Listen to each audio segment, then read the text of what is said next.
आज आसी तालसज। मामा एटा कौन सरबत करिवो?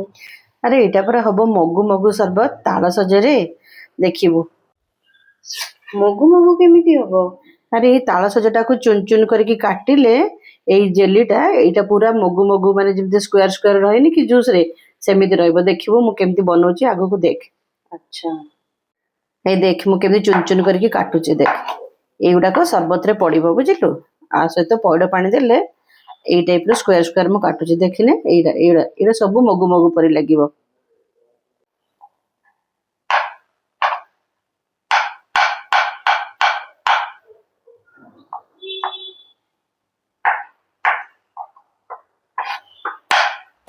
बस रेडी हो गला हमर मगु मगु।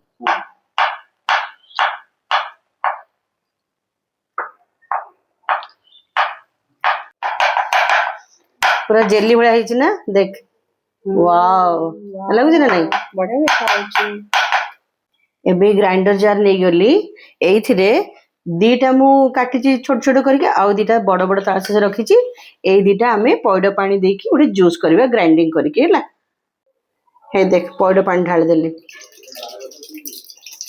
एइटा पौड पानी देही ए जूसटा बनेबो देले कम चीनी रे भी बढ़िया टेस्ट लागिबो।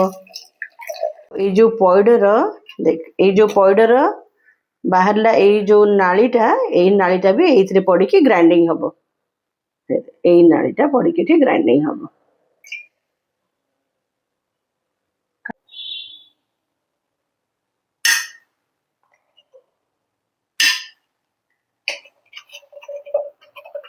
एबे ए सब को ना ग्राइंडिंग जार दे देला में एबे ग्राइंडिंग करके ता जूसटा करबा। तू कोन चीनी दबु नै एतरे?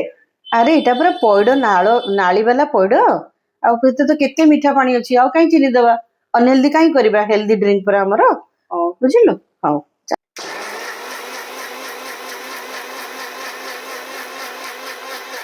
एबे नै जीवा गोटे ग्लास एबे देली से जो तालसज काटी न देली से तालसज को दे देली। पूरा ठंडा ठंडा खाइबा बोली टिके रिफ्रेशिंग आइस दे देली। तापरे एबे आमे दबा से जो ग्राइंडिंग करके रखी थिले से जो जूसटा केमती लागुची पी की कहबो। जो माने चीनी दरकार से माने चीनी पकेबा आमे तो हेल्दी खाइबा ना आमे हेल्दी ड्रिंक रखीचे। देख मगु मगु केम देखा जिवो देखिबे देख। आउ टिके लाइट करिया को चाहथिले माने आउ टिके कम नाली ग्राइंड आउ टिके ट्रांसपेरेंट करिया को चाहथिबे ना ताले सेई पौडा पानी जो नालीटा में देले सेटा ठीक कम देबे देले आउ टिके ट्रांसपेरेंट रहइबो आउ टिके चीनी देबे नले एमिते बेस्ट मगु मगु सरबत रेडी। ए देखत केनी मगु मगु सरबत